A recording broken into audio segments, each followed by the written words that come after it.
শুনুন বৌদি, বলছি এবার ওই ধনুচি প্রতিযোগিতা শুরু করে দিই। হ্যাঁ, করে দিই। করো, দেরি করছো কেন? এরপরে গোটা প্যান্ডেল ফাঁকা হয়ে যাবে, আমরা শুধু কয়েকজন একা দাঁড়িয়ে থাকবো আর ওদিকে ধুনুচি নৃত্য হবে।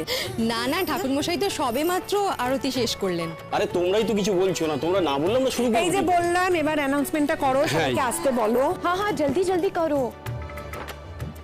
বলছি প্রতীক্ষা, তুমি কিন্তু মাঝে মাঝে ওদিকে যেও, নাহলে ওরা ভাববে যে আমরা কিছু না কিছু প্ল্যান করছি। কিসের প্ল্যান? না, যাদের ছোট মন তারা ভাবতেই পারে, তাই না? কারণ একেবারে যে কিছু প্ল্যান করছি না তা তো নয়, কিন্তু ওদেরকে সেটা বুঝতে দেওয়া যাবে। প্রতীক্ষা ঠিকই বলেছে, তুমি মাঝে মাঝে যেও দিক। কেন এত বাড়াবাড়ি করছে? এইটুকু শাস্তি তোর পাও না? আর কি শাস্তি দেবে তোমরা? না পারছো কি বাড়ি থেকে তাড়াতে, না পারছো কি বস করতে, আর কি শাস্তি হয়? দেখি আমাদের দিনের পর দিন যেভাবে ভোগাচ্ছে, যেভাবে অপমান করছে, দেখি আমরা কি করতে পারি। সব থেকে বড় অপরাধ কি করেছে জানিস? মাকে নিজের দলে টেনে নিয়ে গেছে। মাকে দেখ, চিনতে পারছিস? এরকম হাসি খুশি, যেন একেবারে সেই ছেলেবেলায় ফিরে গেছে। তাই তো দেখছি। ও তো এই করতেই এসেছে, ও তো ঘর সংসার করতে আসেনি। ও এসেছে নাচতে, গাইতে, বাড়ি মাথায় করতে, পাড়া মাথায় করতে, তারপর নিজে আলাদা প্রেম করবে অন্য ছেলের সাথে। দাদা ভাইয়ের সঙ্গে কিন্তু আর থাকবে। এসব কথা থাক প্রতীক্ষা। কেন দাদা? আরে আমি তো মিথ্যে কথা কিছু বলিনি। তোমার খারাপ লাগছে ঠিকই, কিন্তু আমি যেটা বলেছি সত্যিই বলেছি। সত্যিই তো, ও যা করেছে সেটাই তো বলছে। প্রতীক্ষা মুখে না বললে কি তুই বুঝতে পারতিস না? ব্যাস ব্যাস, থাক থাক। তোমরা বলছিলে না আমায় ওদিকে যাওয়ার কথা? ঠিকই বলছিল, জানো তো। যাই, আমি ওদিকটা গিয়ে একটু দেখে আসি।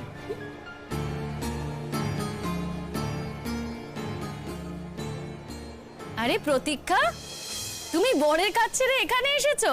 বাহ, খুব ভালো করেছো গো। দেখো, জীবনে যেরকম বরকে দরকার, তেমন তো বন্ধুদেরও দরকার। আবার কি বলতো, বিয়ের আগে যা যা মধুর লাগছে সেটা বিয়ের পরে তো মধুর নাও লাগতে পারে, তাই না?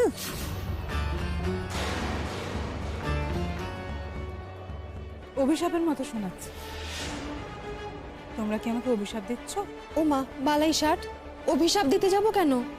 अरे আমরা তো আমাদের এক্সপেরিয়েন্সের কথা বলছি, है ना? और एक दिन বুঝবে हर किसी का अलग अलग जगह থাকে, और वो सिर्फ হাজবেন্ডের থেকেই পাওয়া যায় না। একটা মেয়েকে নিজের জায়গা দিতে পারে কিন্তু।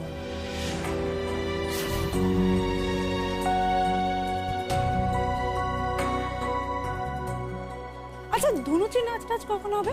প্রতিযোগিতা ছিল না তোমাদের? এই তো এক্ষুনি শুরু হবে, অ্যানাউন্সমেন্ট করছে তো। তা প্রতীক্ষা, আমাদের এই পুজোটা কেমন লাগছে? ভালোই তো করেছো, খুব ভালো হয়েছে। এত বড় করে করতে পারবে ভাবি। সত্যি, আসলে কি বলতো, পুজো বলে কথা তো, আর মন থেকে যদি কিছু চাওয়া যায় না, সেটা ঠিক পাওয়া যায়। কিছু একটা কর পলাশ, কিছু একটা কর। আমি আবার কি করব? যা করার তোকেই করতে হবে, আমি কিচ্ছু করতে পারবো না। হ্যাঁ, আমি তোর পাশে থাকবো, আমি তোকে হেল্প করবো। কবে কবে?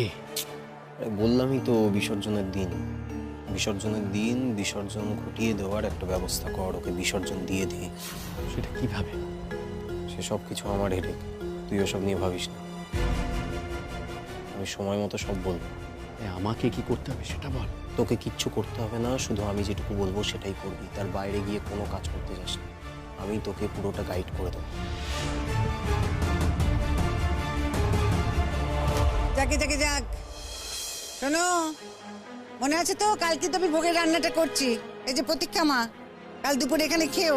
দেখি যদি পারি চলে আস। কাল আবার এখানে নাটক আছে। ও হ্যাঁ, তোমরা তো খুব রিহার্সাল দিচ্ছিলে। এই যে তুমি যতই হালেচেরা করো না কেন, আমাদের ফাংশন ভালোই হবে। আমি তো গান গাইবো, সবাই আমার গান শুনে হাতাই দেবে। তাই না? দেখো, এটা কিন্তু তোমার খুব ভুল ধারণা পুতুল দি। খেলাচোদা করতে যাবো কেন আমি তোমায়? তো করিস তো, করিস না। এখন আবার বেশি মিষ্টি মিষ্টি কথা বলছি। পুতুল দি, তোমাকে কি বলেছি কারোর সাথে খারাপ ব্যবহার করবে না? কখনোই কারোর সাথে খারাপ ব্যবহার করবে না। আর পুজোর সময় তো একদমই না। পুজোয় যখন যে আসবে সবার সাথে ভালো ব্যবহার করবে, বুঝেছো? ঠিক আছে বাবা, ঠিক আছে, হয়েছে জ্ঞানের পুতুল এক। নমস্কার, মনের কথা কই ক্লাবের পক্ষ থেকে সকলকে শারদীয়ার প্রীতি ও শুভেচ্ছা। আপনারা সকলেই জানেন হয়তো এই ক্লাবের পুজো এবার মেয়েরা করছে। মহিলা পরিচালিত এই পুজোতে কিন্তু ছেলেরাও আছে, না আমরাও আছি, সবাই আছে। সমস্ত পাড়ার মা, কাকিমা, বৌদি, দিদি সবাই মূলত এই পুজোটা করছে। আর তাদের জন্য একটা জোরে হাততালি হয়ে যাক।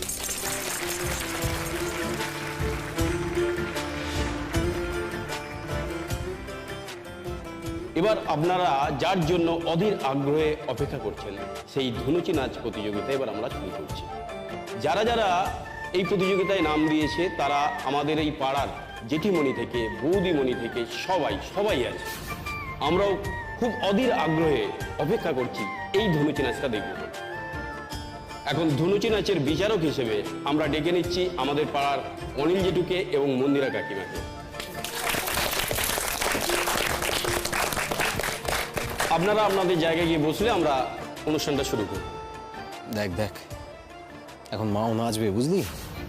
শুধু মা তো নয়, আমার বউও তো নাচবে। তুই শোন, তোর বউয়ের কথা বাদ দে তো। যে বউয়ের সাথে থাকবি না, যে বউয়ের তোর কোনো দায়িত্ব নেই, সেই বউয়ের কথা তুই ছাড়। এখনো তো আছে, দেখতে পাচ্ছিস কিভাবে আমার মাথা নিচু করছে? আমি ভুলে যাবো সব। সেটাই তো আমি বলছি, এই জিনিসগুলোই না মনে রাখে, এই আগুনটাকে নিজের ভেতর থেকে নিভতে দিস না। আর ওদিকে দেখ, ওদিকে আমাদের মায়ের অবস্থা দেখ দেখ দেখ। সামনের মাস থেকে না টাকা পয়সা সব বন্ধ করে দেবো। দেখি ওরা কিভাবে চালায়। ওই মহিলা না ডেঞ্জারাস, অন্যভাবে উপার্জন করে চালাবে। বিশ্বাস করিস না নাকি? বিশ্বাস না করে আর উপায় কি? হাতে নাতে তো প্রমাণও পেয়েছি। তাহলে এরকম একটা মেয়ের সাথে তুই শেষ পর্যন্ত নিজের জীবনটাকে জড়াবি? তোর জীবনটা কি এতটাই তুচ্ছ? জড়াবো না সেটা কথা তো হয়েই গেছে, বারবার একই কথা বলছিস কেন? আর সেটাই বললাম আর কি, বিজয়া দশমীর দিন ভাসান দেওয়ার ব্যবস্থা কর, নাহলে কিন্তু তুই আর বাঁচবি না। একেবারে ভাসান? অন্তত ভাসানের মতো কিছু একটা কর, যাতে আর ফিরে এসে ঘুরে দাঁড়াতে না পারে। না না, শোন পলাশ, আমার কিন্তু খুব ভয় লাগে। আমার চাকরি চলে যেতে পারে, অনেক বিপদ আসতে পারে। আমি এতটা বাড়াবাড়ি করতে চাই না। ওর দ্বারা কিছু হবে না, তুই চুপ করতো। তুই করতে না চাস আমি করবো, আমার ওপর ছেড়ে দে। শোন, মেরে ফেলিস না। আমাদের হাতে আর কিছু আছে নাকি? বউ তো একেবারে রাস্তার মেয়ে ছেলে হয়ে গেছে, নাচছে গাইছে, রাস্তায় পড়ে থাকছে। সেখান থেকে যদি কিছু হয়ে যায় তাহলে আর আমরা কি করতে পারি? আমাদের তো কিছু করার নেই, তাই না? না না না, শোন, এটা করিস না। বাবা, কেন রে? কি তোর এই বউকে ভালোবাসিস নাকি? ভালোবাসার কথা নয় পলাশ, আপনি একটা মানুষকে শেষ করে দিবি? দেখ শোন, আমি তো চেয়েছিলাম ও চলে যাক। ও যদি ভালো ভালো চলে যেত তাহলে এই দুর্যোগটার পথে হতো না। তোর বউ কিন্তু ভালো কথা শোনার মেয়ে তো নয়। চলে তো যাবেই না, ও তোকে ফাঁসাবে, তোর চাকরিটা খাবে, তারপর তোকে জেলে পুরবে। তখন ভালো লাগবে তো? চিন্তা করিস না, যা হয় ভালোর জন্যই হবে। আর মায়ের সাথে ভাসানে গেলে তোর বউয়ের কত না হবে সেটা ভাবতো। ভয় পাচ্ছিস কেন? আচ্ছা ঠিক আছে, না হয় ডোজটা একটু কমিয়ে দেবো। কিসের ডোজ? সে নয় দেখা যাবে পরে কিসের ডোজ। এখন আপাতত তুই তোর বউয়ের ধুনুচি নৃত্য দেখ, আমাদের মায়ের ওই ধুনুচি নাচ দেখ। ধুনুচি নাচ করে কেমন পাড়া কাঁপাচ্ছে সেটাও দেখ। পরের কথা নয় পরে হবে। আমাদের প্রথম প্রতিযোগী স্বপন দাস।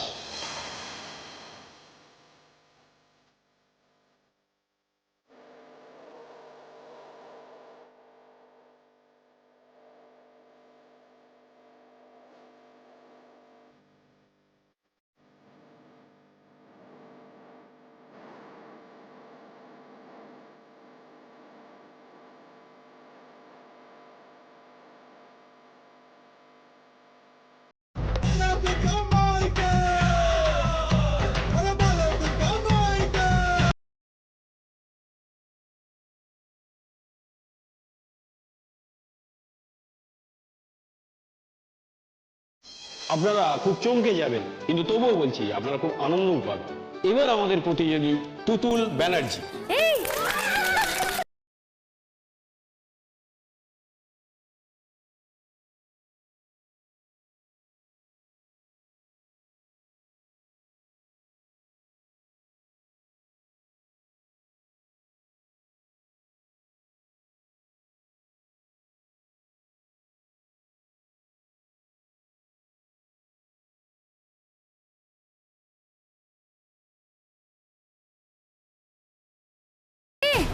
দাও দাও দাও দাও দাও, দেখি দেখি দেখি দেখি দেখি দাও। না না, আপনারা হাসবেন না, ও যে চেষ্টা করেছে সেইটাই অনেক। হ্যাঁ তালি। কে কি পারলো আর না পারলো তার থেকে বড় কথা হচ্ছে কে কি চেষ্টা করেছে। এখন আমাদের পাড়ার সব থেকে বয়োজ্যেষ্ঠ জেঠিমণি, আমাদের মধুবালা জেঠিমণি ধুনুচি নৃত্য পরিবেশন করবেন।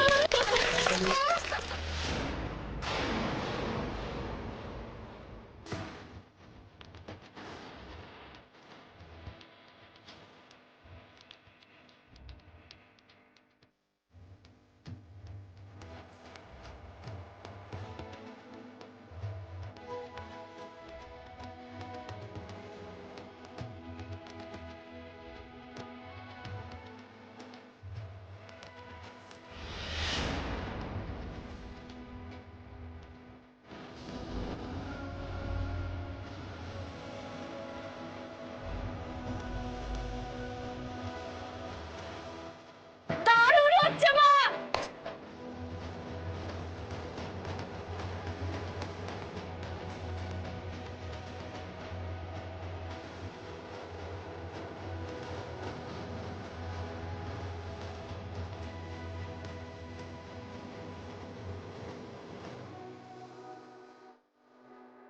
এবার আমাদের পরের প্রতিযোগী আমাদের বৌদি, মানে আমাদের শিমুল বৌদি।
শুধু শুধু রাখবি, নিজের ভেতরে ফুসবি আর কোনো ব্যবস্থা নিবি না, সেই রাগের তো কোনো মানে হয় না, তাই না?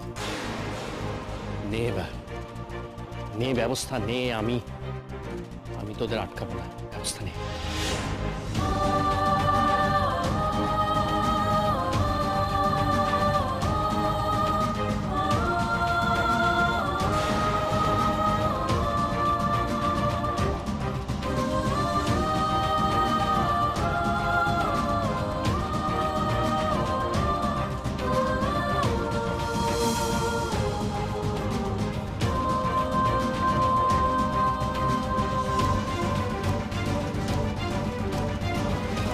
আপনারা দেখলেন কি অসাধারণ পারফরমেন্স করলো আমাদের শিমুল বৌদি। আসলে শিমুল ব্যানার্জি একজন ডান্সার, আর সেই জন্য এই ধনুচি নৃত্য উনি এত সুন্দরভাবে করতে পেরেছেন। আর হ্যাঁ, আমি এটাও বলবো যে আমাদের জেঠিমণিও কিন্তু কম জানেন। এই বয়সে এত সুন্দরভাবে আমাদের ধনুচি নাচ করে দেখালেন। আমরা আমাদের পাড়ার পুজোটাকে একটা অন্য মাত্রায় নিয়ে যেতে পেরেছি, আমরা খুবই আনন্দিত তার জন্য। হ্যাঁ, এবার আমাদের জন্য আরো একটা বিষয় অপেক্ষা করছে। আমাদের মধুবালা জেঠিমণিকে দেখে পাড়ার অনেকেই আছেন যারা মধুবালা জেঠিমণির বয়সী, তারাও উৎসাহিত হয়েছেন এবং তারাও দলে দলে নাম লিখিয়েছেন। এবার আমরা ডেকে নিচ্ছি আমাদের পরের প্রতিযোগী মঞ্জু বিশ্বাসকে। এই যে মা, সাবধানে কিন্তু, হ্যাঁ তুমি আবার ওই শাড়ি টাড়ি জড়িয়ে যেন পরে টরে যেও না।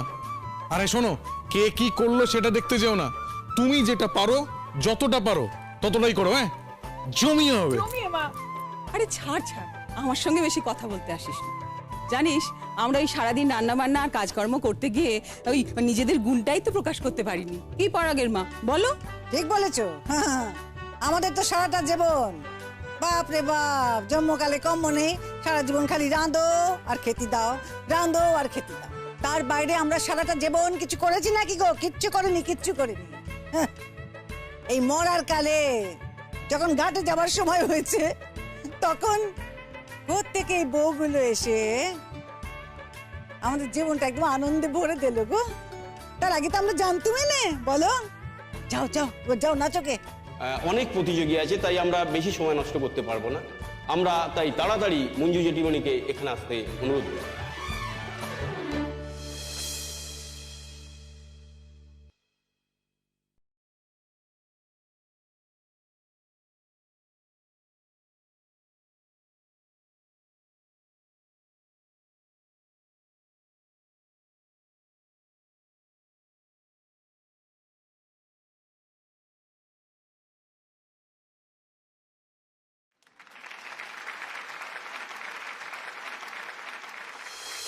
হাঁপাচ্ছ কেন গো?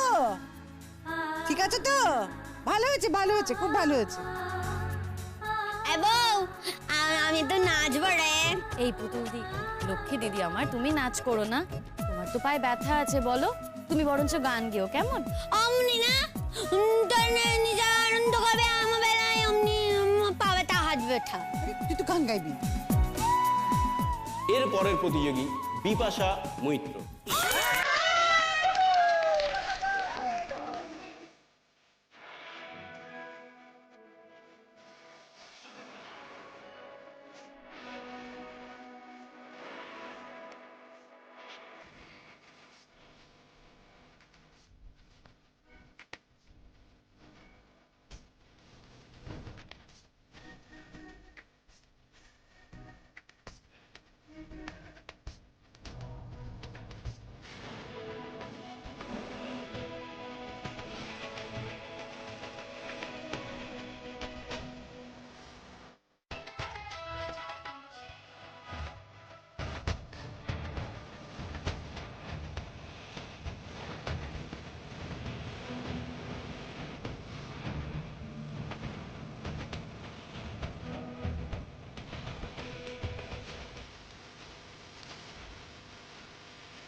এবার বিচারকরা আমাদের তাদের সুচিন্তিত মতামত জানিয়েছে।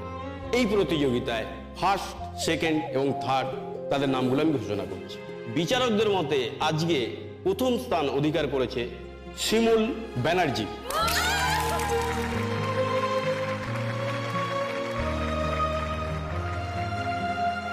বলিও বৌমা, কি গো, খুব চুপি চুপি আমাকে হারিয়ে দিলে তো। ঠিক আছে, মনে রাখবো, বয়স থাকলি না দেখতে তুমি আমি তোমায় কি করে হারাতুম। আসলে কিন্তু জিতেছো তুমি, সব দিক থেকে তুমিই জিতেছো। প্রতিযোগিতায় দ্বিতীয় স্থান অধিকার করেছে মধুবালা ব্যানার্জি। কি হলো তো? হ্যাঁ বৌমা, ও মা, বলছিলাম যে এই তোমরা সবাই জানো তো, আমি না জীবনে প্রথমবার এরকম একটা প্রাইজ পাচ্ছি। আনন্দ হচ্ছে না মা? হচ্ছে গো বৌমা, খুব খুব খুব আনন্দ হচ্ছে তো। আমাদের আজকে ধনুচি প্রতিযোগিতায় তৃতীয় স্থান অধিকার করেছে স্বপন দাস। আমি প্রথমেই ডেকে নিচ্ছি স্বপন দাস।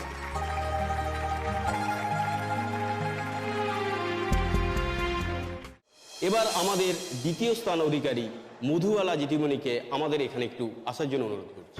জেঠিমণিকে কিছু বলার জন্য অনুরোধ রয়েছে সবার। আপনারা সবাই শুনতে চান তো? চলো।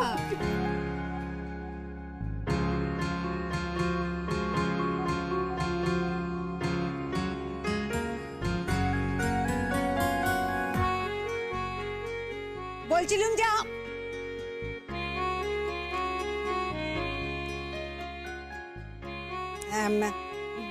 বলছিলাম এসব যন্ত্রের মধ্যে দিয়ে কথা বলার অভ্যেস নেই তো আমার, তাই জন্যই একটু অসুবিধে হচ্ছিল। তো এই যে প্র্যাকটিসটা হয়ে গেল না, এবার সামনের বছর দেখবেন কি সুন্দর করে বলতে পারবো তখন। কি গো বৌমা, তাই তো? হ্যাঁ, কি যেন বলবো ভাবছিলাম। হ্যাঁ, ওই আমি তো যেহেতু এই প্রাইজটাই জীবনে প্রথমবার পেলুম প্রাইজ, সেই জন্য আমার খুব আনন্দ হয়েছে গো। সত্যি কথা বলতে কি আমার মনটা একেবারে ভরে গেছে গো। ওই একেবারে নিজের চেষ্টায় নিজের ক্ষমতায় ওইটুকু নাচলুম তো, কখনো তো কিছু জানতুম না, তো সেই জন্য ভারী আনন্দ হয়েছে। আর ওই যে আনন্দটুকু যে প্রাইজ পাওয়ার, তার জন্য সবটা কৃতিত্ব আমি দেব আমার বৌমাকে, শিমুল ব্যানার্জিকে। কেন জানো গো তোমরা? বলি দীপও ছিল আর শিখাও ছিল, কিন্তু আলোটি জ্বালবার কোনো লোক ছিল না গো। কিন্তু আমার বৌমা শিমুল ব্যানার্জি সে এসে সেই আলোটা জ্বালিয়ে দিয়েছে।